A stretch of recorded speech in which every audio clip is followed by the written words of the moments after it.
Welcome back, ladies and gentlemen, to WCS Americas. We're moving into the decider match of our last group for WCS Americas. My name is Fear Dragon. I'm joined by Zombie Grub. Yeah. You know how they say you're supposed to play with the camera? Make sure you're like nice and relaxed. You're doing it too much.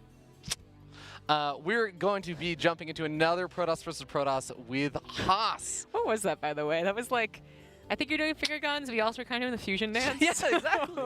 I'm glad you got the reference. I'm glad you got the fusion dance reference. But guys, this is going to be the decider match. So last chance to move on to the next group stage. We have 15 players decided now, Zombie Grub, to see who's going to move on to the second group stage. Only one left to decide. Yeah, Fear Dragon, I'm kind of getting the impression that you might... That I'm amped up right now? That I'm excited for StarCraft? Yes. That's the impression I'm getting. What can I say? I feel very lit up with energy right now. It has to happen. The lit up was the Firefly. I was like, you're doing that thing where like the intonation is like I'm punning, and I'm like, but where's the pun? Actually, I stopped doing this a while ago, but I used to use that intonation intentionally with absolutely no puns, but then I'd mix in puns elsewhere, just because people would think, wait, was there a pun there? And they double take on it. So people would think that you don't understand how social conduct works. Look, I understand how sarcasm works. Okay, but seriously, this is going to be an interesting match because Haas has already revealed a few of his tricks up his sleeve through that first series with Puck. Kind of showing the cannon rushes and stuff. I mean, immediately when you see something like that on King's Cove, that's going to be one of those things that Firefly might say, hey, let's go ahead and veto this map. You know what? Firefly probably came into this match and was like, Haas, I don't know if he's going to be choosing me. So you're right. That was some good reveals. Okay. Guess Haas is really at a disadvantage now. These guys should know each other. Taiwanese players also, I think, are playing not too far. And they do occasionally match up versus the Chinese players. And I do believe these guys actually played in a best-of-3 or best-of-5 way back in July or something of last year. So they're familiar with each other, and we'll see where things go. Port Alexander, by the way, going to be that first map. We're just waiting on Firefly to give the go-ahead and join the lobby so we can get this series on the road. But speaking of maps, by the way, big shout-out to TLMC. The maps just came out for that, I believe. The finalists. They just made a thread with all the finalists, so you can go check it out. Yeah. Immediately judge a book by its cover. Exactly. And of course, if you hate being cannon rushed, then do consider looking out for those cannon rush places. But if you like cannon rushing, if you're like me, then just maybe help encourage some more finalists of the cannon rush variety. Is that the first thing you look for? That is the first thing I look for because that's most of my ladder games. What's the first thing I look at? I think I look at base size because I'm like, can the other Terrans doom drop me or not? Let's see here. You know, in reality, I think usually the first thing I look at is I look at the natural expansion area because as a Protoss player, you're just like, can I wall this? Can I wall this? Is this Daedalus point or isn't it? Is this pre-patch or post-patch Daedalus point? Pre-patch was 3 Nexus, I think. It may have been 4 or like 3 Nexus and a pylon or something. It was good. Yeah, glad we're not in that era, but we're into game number 1 of our last match for today. It is going to be up here in the top left-hand corner of the map. The blue Protoss player. His name is Firefly. Sometimes I watch Fear Dragon, clearly thinking he's observing. I didn't think I was observing. I was just having fun with the camera and just doing my intro. I'm just getting excited. Bottom right. As the red Protoss, it is Haas. Control's pretty good too. It's funny not because you're just to make fun of you. Like, that's not why I bring it up. Because that was one of the valid reasons. Yeah. No, but it's just like, the thing is that like everyone has their observer pose, And it's always the same observer pose, which of course you guys can't see right now, but trust me, it exists. Especially if you're standing up and you have like the awkward, like, your arm is actually just right in front of your stomach as opposed to what you're usually supposed to do, which is at that 90 degree next to your sides. It's comfortable, trust me. Absolutely. But okay, guys, we already see that there's no cannon rush shenanigans or anything happening on this map. But Haas sending a probe down to the bottom left-hand side. Now, we may have seen a Dark Shrine in that last game, but there are also some pretty common proxy Stargate plays that can happen. But going to the far bottom left-hand corner is usually going to be another Twilight Council. Once in a blue moon, you could see like a Robo or something for a proxy Warp Prism and an Immortal, like we saw before, but usually it's going to be a Twilight Council. Firefly's going to think that's a bit of a late scout for the probe. He's going to get in here, and then most importantly, most obviously, he's going to see a lack of a second pylon, which is why I was like, oh, Haas is not really playing around here. He's just like, yeah, I'm going to do it. This should be a huge tell to Firefly. Yep. And the big question on Firefly's mind is going to be, where is that pylon and what is it going to have over there? Is it going to be a Robo? Is it going to be a Stargate? Is it going to be a Twilight Council? This doesn't necessarily reveal everything just yet. And so far, we are still waiting in suspense. But it's going to be double Stalker coming out here for for Haas. So he is maybe looking to get a bit more aggressive. There's a Twilight Council, and the probe leaves. That is actually very important. Because the probe is leaving, we know it's probably not a Dark Shrine. This could be like a fast blink or something, and then just adding on a couple of gateways, going for an all-in maybe? I'm not sure. I mean, that's what I'm thinking. I mean, that's really the only thing I can think of. You can't commit to saying that the strategy will be something with Haas, because it absolutely could be a bait and switch. He puts the Dark Shrine here. Haas is actually the guy. There has been a game where Haas made a Dark Shrine, waited for his opponent to scout it, canceled it. His opponent came back in. He threw down the Dark Shrine again, and after killing the scout the second time, canceled it again, and then built a third Dark Shrine and went for Dark Templar and killed him. I do recall that. So the Stalkers find the Adepts. They don't actually do as much damage as I was afraid they were going to do, but then these two get into the whole health and kill an Adept. Not much to worry about after those are done. So he's going to start the pressure. This is going to be some Stalker pressure that's, you know, again, if there wasn't that suspicion. Haas getting really close to losing one of those Stalkers. He rounds the bend and is going to take some extra damage, but does end up getting Firefly to retreat back, because Firefly doesn't want to retreat too far away or move too far away from his own base.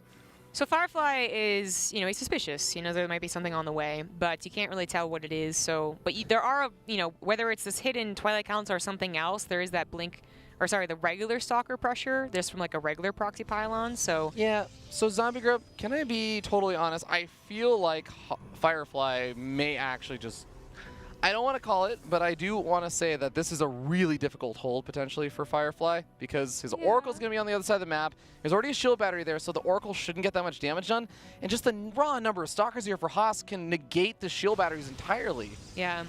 The reason I brought up that common attack is that it's just so uncommon. It's common to see Stalkers, but then it's uncommon to have the follow-up of Blink. So while Firefly's thinking, okay, I can deal with this, when Blink gets introduced, that will be the next level of attack. And oh, speaking of next level. Already losing 3 Stalkers, though, for Haas. And Blink now finishes up. He's lost a 4th Stalker. Going to lose a 5th that was warping in. Now Blink is finished up, but there's only 4 Stalkers to 5 or 6, and the shield batteries are still there. This suddenly is actually looking a lot better for Firefly. Yeah, you just drain the energy on the shield battery. So. And it has enough energy to maybe kill the Stalker. Okay, just gonna go after another probe. Yeah, I didn't even think about that, but you're right. That almost that almost happened. The Oracle almost died, but does live. Void Ray's on out here to actually take care of things, but the shield batteries are an interesting development. Yeah, they help out. The Void Ray just going to try and right-click down some of these Stalkers, but not actually getting that much damage on. The most important thing is that he forces Haas so far back that now he can actually go after the pylon, prevent any more shield batteries from going down. And remember that Haas can't really safely warp in right now offensively. Whoa, he's just messing up his micro. Oh my god, yeah, the Stalkers on the low ground are messing with the Stalkers on the high ground. Well, that's, it does go Haas's way, despite the initial losses that he maybe shouldn't have had. And Firefly is running short on units, but a Void Ray protected by the shield batteries is very, very strong here. And Firefly still has the game to play. Haas fully walled off the low ground. He can't actually walk. He has to walk Stalkers up the long way, or he has to blink up to the main. Oh my god, that's actually so funny. Yeah, the 2 shield batteries in the pylon. That is very bizarre. Yeah, instead decides to go for the slow warp in by the pylon, but we're seeing that Nexus get chipped away at. If a second Void Ray comes out, no, there's no second Void Ray on the way. Firefly doesn't have enough gas. You know, having to warp in Stalkers, he's actually missing a probe on his gas, which is quite big, really. Yeah, that's a mistake. But remember that it is 27 workers to 15. Even if he loses this Nexus, he is still ahead by a large margin economically. He needs to hold on, though. Haas is starting to build up that Stalker count to a pretty scary number once again. Firefly maybe relying a lot on those Wow. shield batteries in the high ground that haven't seen any value yet. Yeah, I didn't realize just how many shield batteries he was already making. Once the Nexus is down, that makes sense, but these have been prepared for a while. Yeah, Oracle makes its way back into the main base of Haas and is going to see that it's not going to be an opportunity for him as a Stalker with Blink is going to be able to chase that away. But he at least is able to prevent a natural. Got him. Still alive, man. And we end up seeing Haas trying to poke up forward to the natural expansion, or the main base ramp. The Immortal is going to force him back, though. And this is where Haas, I don't even know what you do here. Yeah, the fact that Firefly could get to an Immortal, you know, with also losing Stalkers and Void Rays and his Nexus, is still good news for him. This still puts him in a very good position. And he just needs to be worried about that Blink Micro that pops the shield and then comes back later. Yeah. Well, fortunately for Firefly, Haas does not have enough Stalkers to one-shot the Immortals, and Haas probably needs to start thinking about transition in some way, shape, or form, as he does actually start up more probes finally, and is maybe going to start thinking about Nexus, getting up a sentry or two as well, just to try and force field his opponent in and keep him from just quickly counterattacking across the map, which Firefly's thinking about with that Warp Prism. He had to kill his own shield battery. Oh. That was bad. Well, the force field, it could have blocked out one Immortal. Doesn't find the army up the ramp. Firefly, with the shield batteries on the high ground, can still hold this position, so it's a very important part of this game that he can be on the low ground and still have the safety there. Well, the two Immortals are so difficult for Haas to push into, as that is just a lot of raw firepower. The Void Ray also adds in a lot of extra firepower that he just really doesn't want to mess with. Popping the shields, like you said before, is nice, but Haas is still playing catch-up in that worker count and gradually getting up one more pylon at a time. He's actually pretty badly supply blocked right now. Void Ray does get picked off, and Haas is keeping some of the Stalkers alive, but again, his production is kind of halted for a bit. I actually kind of like that Firefly's long distance mining.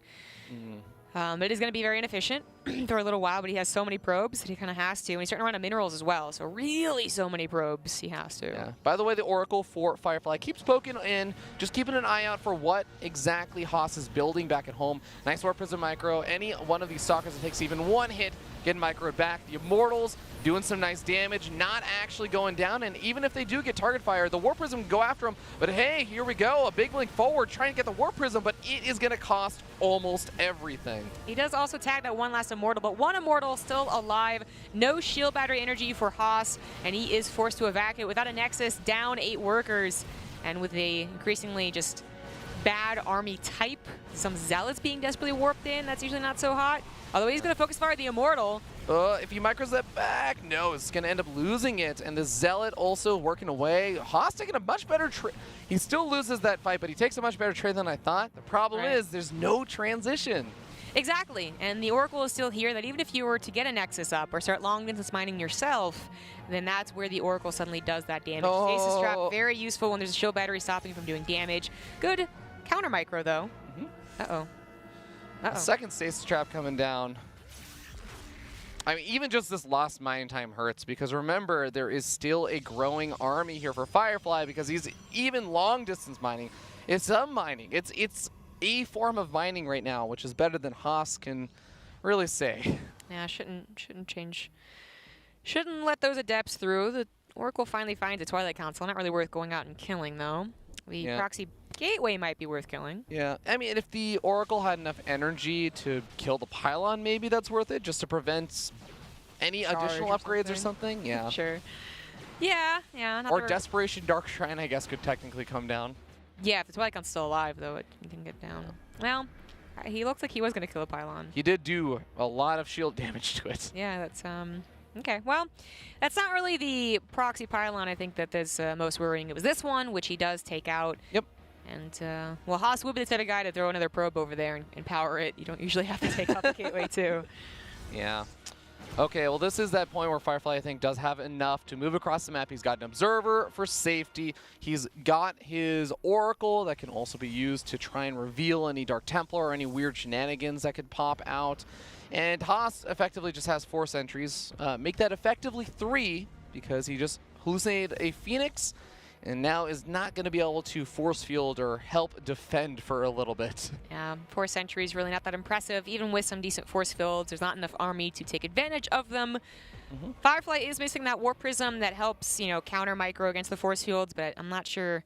Well, I guess he needs it to break up the ramp. If Haas defends against this push, I would actually say that would be the best micro we've seen all day. Oh, the Oracle almost drew the army out of position, but then Haas realized his potential mistake, and I don't even know how that Oracle lived. I thought for sure that was going to die.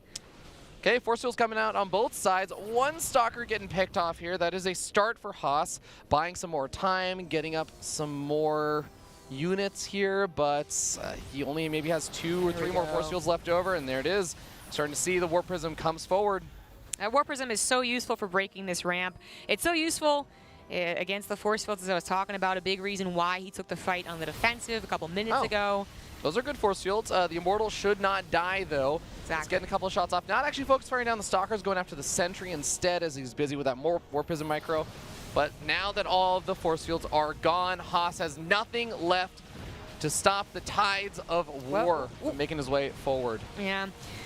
Some miss micro. The Immortal is still important here, but Haas, he is just, I mean, he should be incapable of really making a ton of units, even though he's mining again.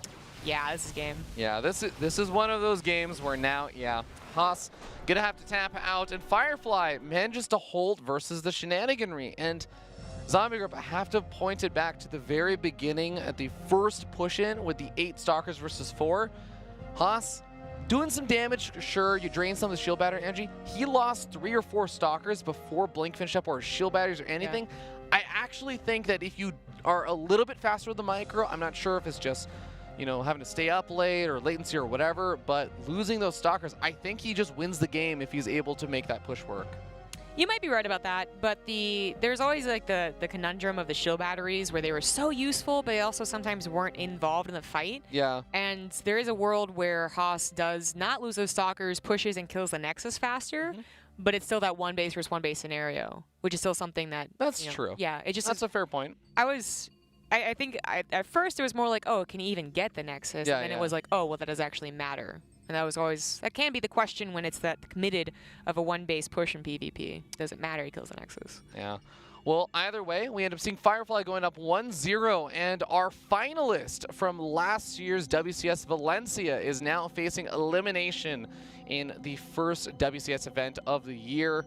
WCS Winter, he is really, really close to going out in the round of 32. So this is a tough spot. Yeah, and it's not like he was put in a group full of people we, know how they deal with cheese. Like, there are some question marks here, and you'd think that Haas, with that prowess behind him, would make it out. But then, you got to point out that Haas always has had weaknesses. If his shenaniganry doesn't work, he doesn't really have that great a macro or micro. And it's happening here, He did play macro games against Sire. He did. And he actually looked pretty good there. He did. Of course, guys, while we're waiting for the players to get ready, do want to note that, again, if you are interested in picking up a war chest, the Gateway skin looks pretty dope. Definitely recommend getting that. And that is one of the earlier unlocks as well. War chest available through the Battle.net client and also on the website. 25% of the proceeds going toward esports initiatives. And, of course, ladies and gentlemen, game is getting started, I believe, as the players are ready. Yeah. Oh, no. Hasn't actually started. I just saw the players say ready, and I assumed that they were starting. But I was like, yeah, they said ready. Automaton, though, going to be the next map.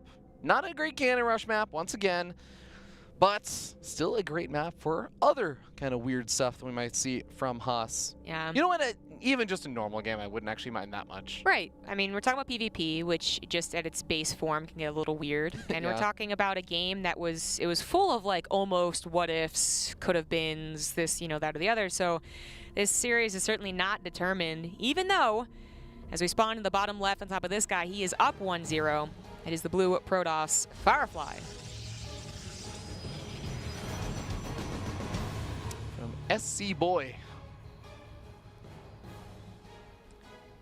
And his opponent in the top right-hand-ish corner of the map, we have the red Protoss player. He is Haas from JT. It's a little weirder when you say from. SC Boy, because that's also the guy's name, as well as like the organization, isn't it? So. SC Boy's actual son. When SC Boy was 5 years old. Yeah. Yeah, SC Boy, one of the announcer packs in StarCraft. Also available. Yes, it is. There are now, how many languages on announcer pack? There's Russian, Chinese, French, O Gaming, Korean, English, obviously, and then I think that's it. I think so. And then memes. Nate's announcer pack is all memes. It's a language of its own, really. Sure.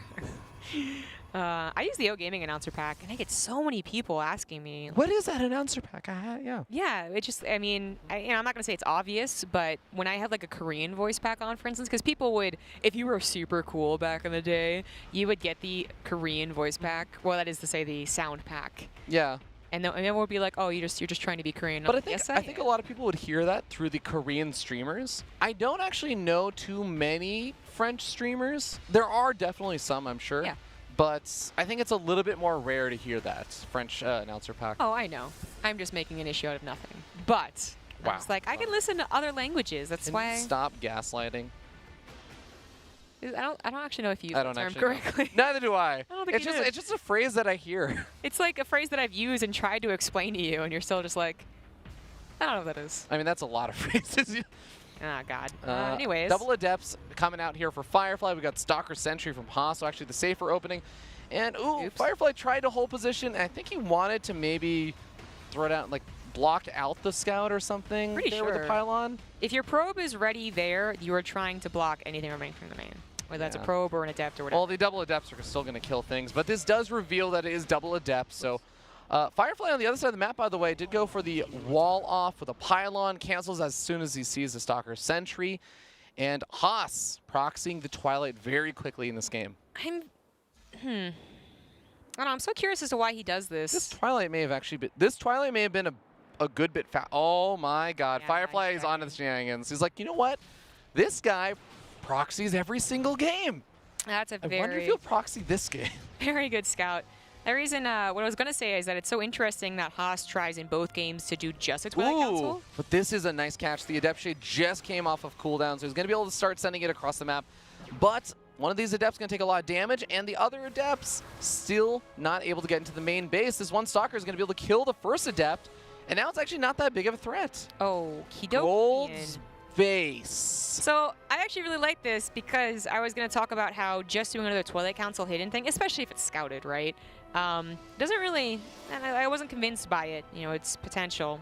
Like last game, it would have perhaps fell flat because Firefly knows that there's something on the way. Now he sees this chrono boosting the Twilight Council, which is likely Blink, maybe Charge or Resonant Glaze, but likely Blink.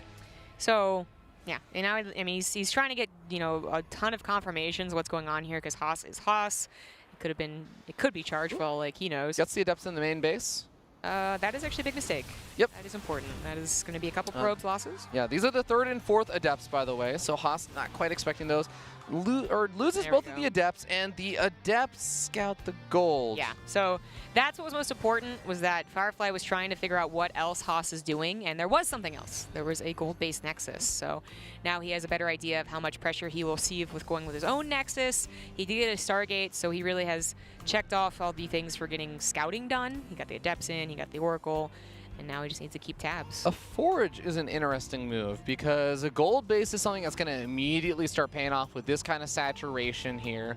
And it is a more vulnerable base, but a Forge is really an indicator that he wants to either, I mean, unless he's trying to think about getting up photon cans or something defensively and expecting a big attack, but he wants to go for an upgrade, but that's a long-term thing. He still has to use these Oracles and these Adepts to try and get more damage done and keep Haas's economy under wraps. This is pretty nice. I mean, he is actually up 10 workers, Oh, let's hello. say that. Yeah. He's done some pretty decent damage there with the Adepts entering the main first, right? That was a mistake. And then here, that was just having too many units that kill probes too fast despite the shield battery. So nicely done by Firefly, who saves both Oracles. You're talking about the Forge, and I agree. It's kind of an interesting choice. But if you thought it was going to go into a regular macro game, then that is one of the ways you go into a macro game, right? That's a build.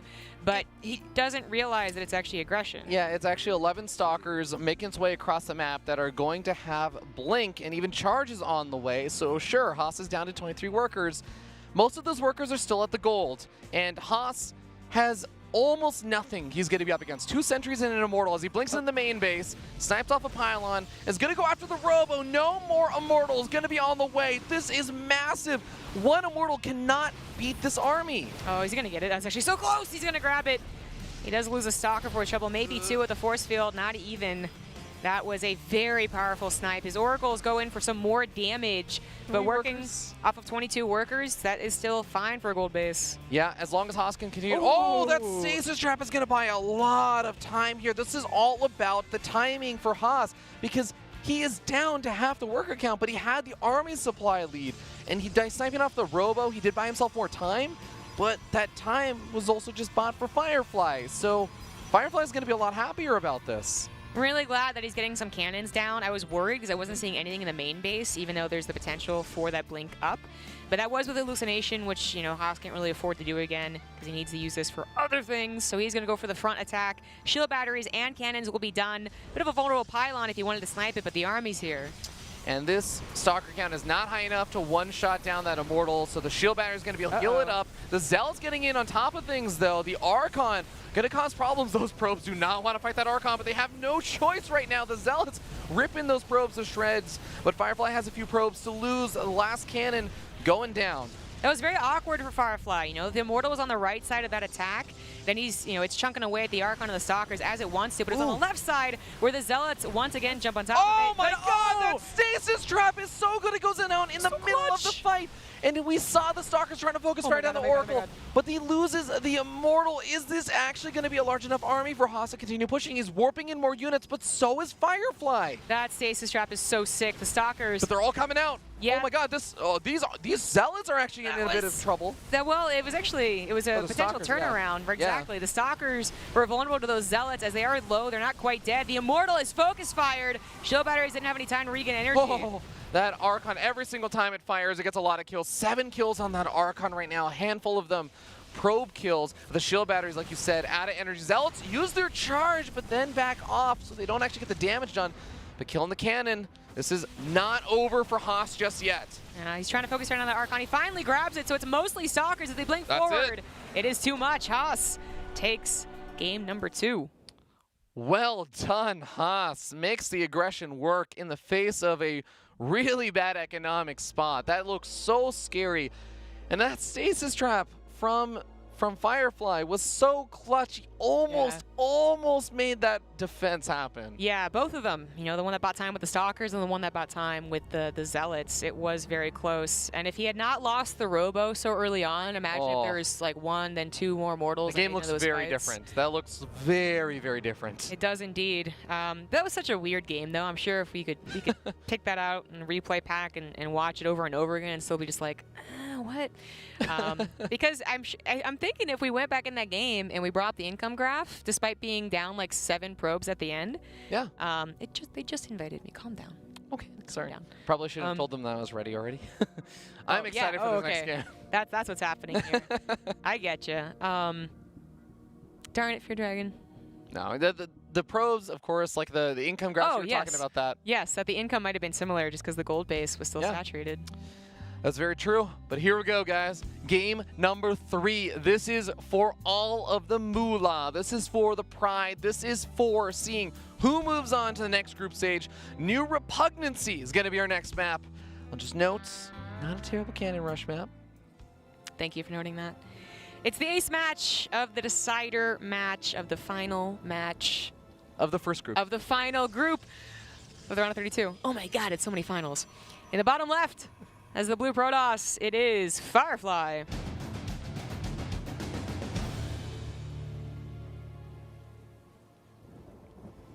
And top right, we got the red Protoss player throwing down the forge. He is Haas. He gets the fancy swirl before the cannon rush. Yeah. Ooh, so Probes. Again, so he's going to go for the low ground cannon rush, and the idea here is you can throw down another pylon, and that is going to be a full wall right there. You can still fit in the cannon. Now, what you want to ideally have happen is, of course, you need to maintain that high ground vision. So keeping this probe in the high ground alive is very important. You can throw down the cannon. The probe will sneak its way out. And then you'll see the pylons just try and buy a little bit of space. Now it's very important for Firefly to do his best to deny high ground vision. Killing off the pylon is one really big way, but also killing off the probes is another. You got to do at least one of the two. The Zealot's on the way to help out, but there are still two probes. He's running a gateway soon. He needs to be careful. Block off the gateway from walling off that cannon. So he's doing it. I mean, this cannon's almost, it's about halfway dead. The Zealot's going to pop out to help, and the cannon up on the high ground not going to work out. He walls off the main base ramp, so even though the cannon and the pylon on the low ground are going to get taken out, he almost snipes off that Zealot. Oh my god, you can see with that probe on the natural, you see he's looking for the potentially doing the damage. He tries to right-click down the Zealot, he doesn't get it though! And the pylons are going to finish up, but there's no cannons here. Haas has walled off a lot of the probes, so he's cut into the income, but that pylon's going to go down very quickly, and he can't really afford to get up another Zealot. He has to transition out. Yeah, this is it. He's trying to get a gas back at home. He's trying to get his gateway. This is going to be a really weird game, but Firefly should be happy not having to deal with cannons. That is a gas stolen. At least Firefly can try and... Haas can try and catch up on the tech with that, but it's not looking so hot. You cannon rush, and it fails. Doesn't actually get any probes, although a lot of lost mining time. The worst thing about this is that you just don't have that tech like they do to start that Cybernetic core, to start Warp Gate. Yeah, the gas steal is so important now. Having the Zealot means that you can eventually take out that gas geyser, but Haas is so, like you said, so far behind on tech, and I actually I think there's a little bit of a mix between how pros players feel about this, but I am a huge personal fan of, if you hold off a cannon rush like this, going for the fast Stargate or something can be a really, really nice way to just quickly punish your opponent. You can't be contained. You can deal with Dark Templar follow-ups. You can deal with a lot of this other kind of weird follow-up thairs. And we see the probe trying to deny that gas for a little bit longer. Yeah, but you can counter-deny. You can deny the deny. Yeah. That's what Firefly was doing, so... He's finally going to get that up. As you can see, Haas got at least that much going for him, the faster double gas mining. Yeah. And he is finally finishing up that Cybernetic core, but Firefly goes for the natural Nexus and already has, Warp Gate, not like 30-40% done. It's a tough game for Haas. That probe will make it out of there alive. What is he? He has a probe in the top left. Oh, he's taking a hidden Nexus. Oh, of course he is. Yep. And what is he going to do? He's going to do this. Well, the nice thing is that this Nexus is timed at the same time as Firefly. So Firefly going for the Robo, if he's not going to be aggressive for a good bit of time, then even though Haas is behind on tech by a bit, he's going to have that time he needs to play a bit of catch-up and get up the gateway units, get up Warp Gate technology, etc. And he's still going to have a chance to defend because he's just going to be defending his main base. He's not going to have to worry about defending that low-ground, more exposed location. And he'll have about the same economy. Very good point, but Firefly should know to look around, not just for a proxy or a hidden Nexus, which he finds, but also for other hidden tech.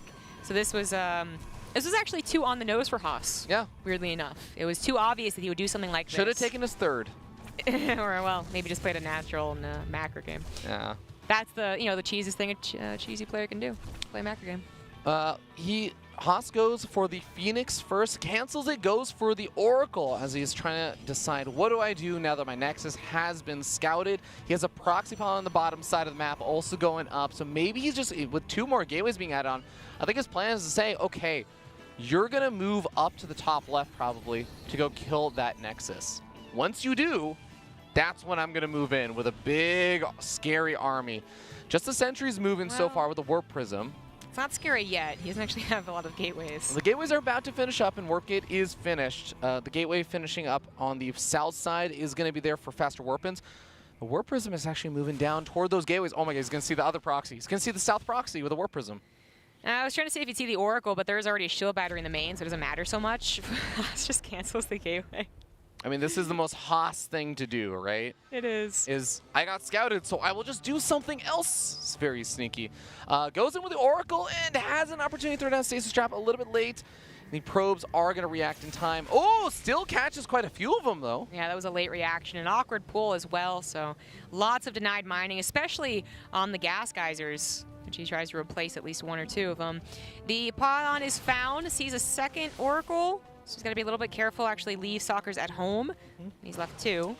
Yeah, the nice thing about the Oracles and even the Phoenix follow-up is that it keeps a Protoss player back at home. So by keeping Firefly even just this much at home, losing the Oracle is really bad in this spot. Yeah. Because he's preventing Firefly from moving out, which allows that top left-hand base to actually mine. If he doesn't keep Firefly at home, he loses that base. It's absolutely correct that his main focus here is to try and keep that natural second base, not really natural, alive. But the problem is that he's still doing the exact same thing, really, as Firefly. So even if he keeps that base alive, that's not an advancement of economy. That's still catching up in economy. This is cute. 2 hallucinated. Oh, wow. Oh my God, that's a lot of Can we get the income graphs just pulled up? I just want to see the massive spikes. Yeah, well, this one's from the Cannon Rush, so that's drastic. Yeah.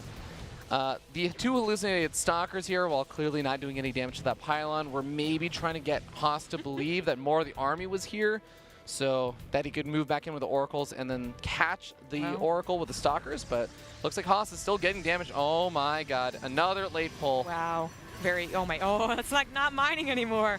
The main army of Haas goes to the front, but there are still units over there. Firefly has not been slacking on his macro. He has a couple of his own units finally making their way across the map. They denied mining over here. They're going to do it again, hopefully in the natural. There we go. Haas, 3 adepts is quite a bit to kill. He's going to try and run away to the best of his abilities with these pros, buy some time. Losing 3 workers, not so bad, but the adept shade into the main base, and this is where the damage is going to get done. Yeah, Haas is already down in workers, but now even more so. Some good scouting is going down too, seeing if there's any trickiness going on, and it's just a +1 with the Twilight Council. Firefly's going to have Immortals. He's also going to have his own Blink here, and he's going to have so many more workers. Yep, 27 to 46. Firefly is making all the right moves right now, scouting out every single one of these proxy moves. Only move that he's sometimes flubbing on is moving his probes for these stasis traps, but he's been doing a good job pushing back that Oracle. Now, I think that the Oracle's still alive, but he's got a lot of Stalkers positioned in his main now to deal with that. Yeah. Okay, the Oracle's going to go into the natural. The Warp Prism sees it. This Warp Prism, by the way, hasn't really done what it wanted to, but it's been around. It's been scouting. And this is going to be another attack from Haas. He's going to be blinking to the main. Worked out pretty well last game. He might be able to snipe, like, Blink, maybe, but there's units very close by. Gets a pylon and depowers 2 gateways. That is really, really nice. Gets a couple of these probes. Gets another pylon that's going to slow down Blink. Snipes off a few of these stalkers as well, but he is very much trapped now. This gets a little bit weird because he doesn't know how many units are coming forward. Just going to recall out. Yeah, it makes sense. Firefly was trying to catch him blinking in the natural as well. Looks like there was the Oracle moving in. Yeah, the Hallucinated Phoenix was tagging that for a while. I didn't think it was going to do too much damage, and it didn't. Far more important was watching the Stalkers. They actually got recalled to this base. Oh, wow. Okay. Again, quickly be on the offensive again, but the move out has not happened just yet, so he reveals his hand that the Stalkers are in the top left, not on the far right-hand side. A revelation on the units for Haas is going to allow him to snag a few of these Stalkers maybe, but he's also losing a lot. He really wanted to try and just keep these units at home. Firefly has had enough, and he is charging across the map. Oh, these ults, I guess they're going to run by later. Haas is about to be on +2 weapons and charge, so he was getting to a very scary army, but I'm afraid he might die premature to that. The Stalkers aren't going to be at home. The Zealots aren't going to be at home. He's just going to try and base trade it at this point, and I believe that recall is off cooldown right now for Firefly, so he can react to this. Zealots come on in. Some of the Stalkers, like you said, moving forward for Firefly. He warps into some of his own slow Zealots. And all this won't clean up the entire harassment force there for Haas. It will do enough time buying that he can just kill the natural, move it to the main, and then feel pretty good about this game. Yeah, there are some units in the main for Haas. He was kind of preparing for that base race, but there's not enough powerful units. This Disruptor's on the high ground.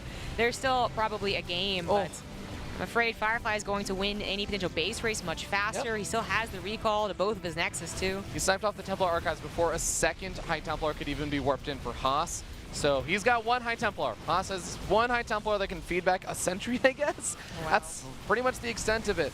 Now you see Haas doing some nice micro. He's sniping off more units, but another round of Warpin should come out, and there is the recall for Firefly, recalling just some of the units, and that's more than enough to push things back. Yeah, a little more than half, I suppose. So he's going to clean up all the rest of the army. He still has a Warp Prism. He's a little supply blocked, but he could fix that.